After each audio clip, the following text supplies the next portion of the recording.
En la primera parte de este video tutorial se explicarán dos conceptos: la conversión analógica digital y la velocidad de transferencia. Conversión analógica digital, o también denominada digitalización, consiste en la transcripción de señales analógicas en señales digitales con el propósito de facilitar su procesamiento y hacer la señal resultante, es decir, la digital, más inmune al ruido y otras interferencias a las que son más sensibles las señales analógicas. Por ejemplo, tenemos aquí una señal analógica que mediante la digitalización se obtiene la señal digital. Esta señal, cuando es atenuada o experimenta perturbaciones leves, puede ser reconstruida y amplificada mediante sistemas de regeneración de señales. Otra ventaja es su facilidad de procesamiento. También es posible aplicarle técnicas de compresión. El ejemplo más conocido es el del micrófono, que utiliza un mecanismo para convertir señales analógicas como la voz en señales digitales binarias para que el computador las pueda procesar. Esto se realiza por medio de la tarjeta de sonido que está incorporada en toda computadora.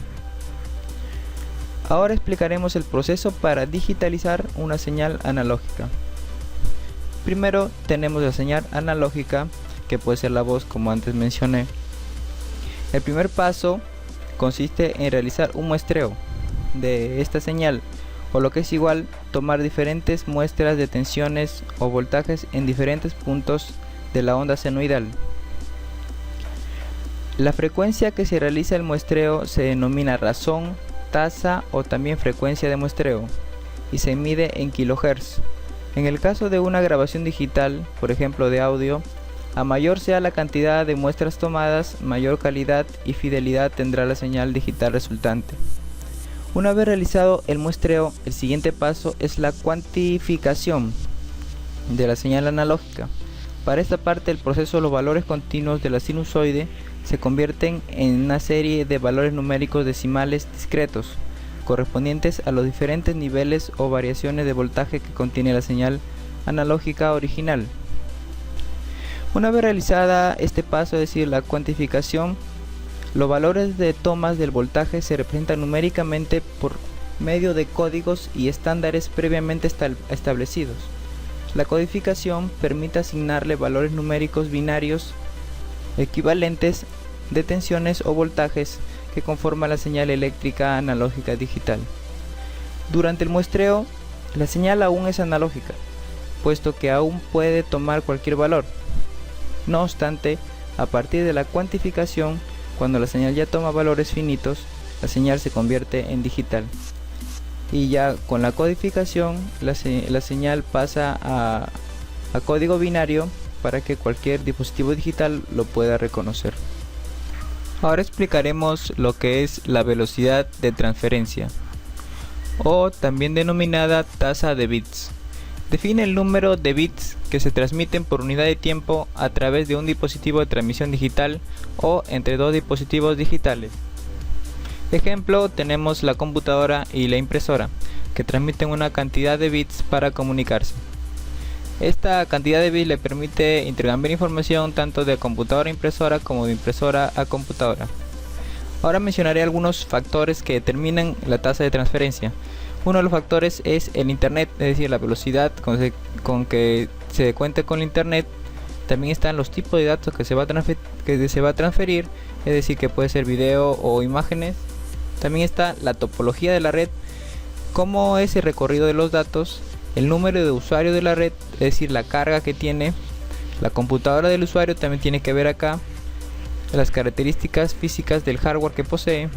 También tenemos el servidor, la capacidad que tiene el servidor, por ejemplo, de responder a alguna solicitud, las condiciones de energía, que generalmente deben estar en buenas condiciones, y la congestión que hay en la red. La unidad con que el Sistema Internacional de Unidades expresa al bitrate es el bit por segundo.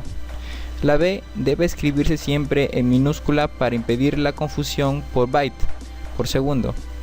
Para convertir bytes por segundo a bits por segundo, basta simplemente multiplicar por 8 y viceversa. Ahora, si bien la unidad es utilizada en bits por segundo, no implica que no puedan utilizarse múltiplos del mismo. Por ejemplo, tenemos los kbits, que son 1000 bits por segundo. Tenemos los megabits, que son 1.000.000 de bits por segundo, y así hasta llegar a los gigabytes, que son 1000 millones de bytes u 8000 millones de bits.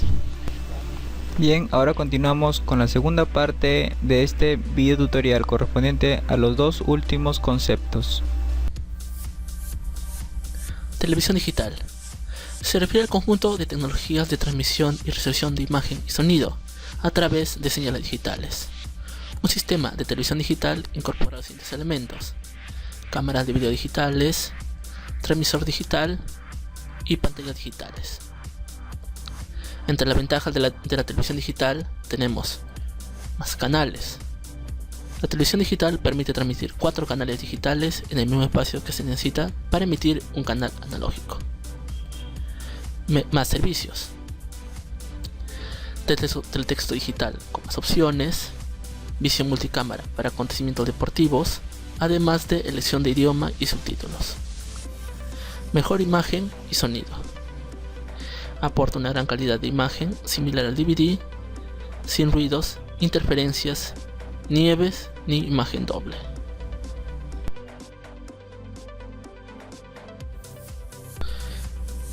Entre las plataformas de un sistema de televisión digital tenemos como primeros puntos a la televisión digital terrestre, a la televisión móvil y a la televisión por cable.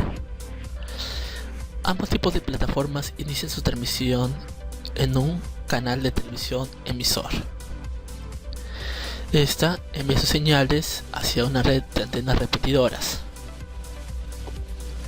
Luego, por un lado, por parte de la televisión digital terrestre, a partir de la red de repetidores, envía su transmisión hacia una antena convencional.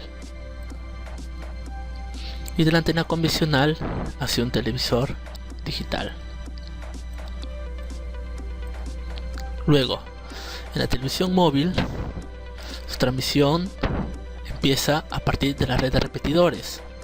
Estas envían sus señales hacia los receptores portables, que pueden ser smartphones, tablets, laptops, etc. Y por último, en la televisión por cable, la transmisión va desde el canal de televisión emisor hacia la red de repetidores, luego de la red de repetidores hacia el centro de distribución de cables, luego cables coaxiales, manda su señal hacia un decodificador y de un decodificador envía las señales hacia un televisor digital. Luego, siguiendo con las plataformas restantes, tenemos televisión satelital y televisión IPTV.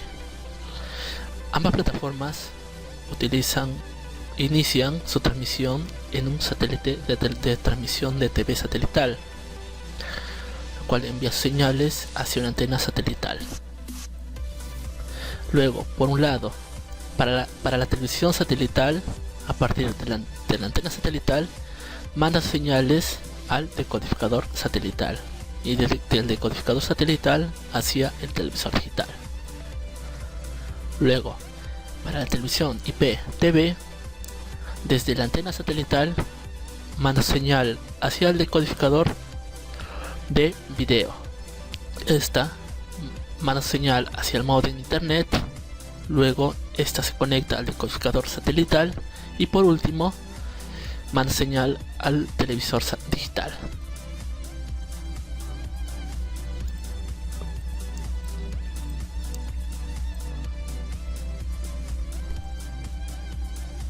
Compresión de datos.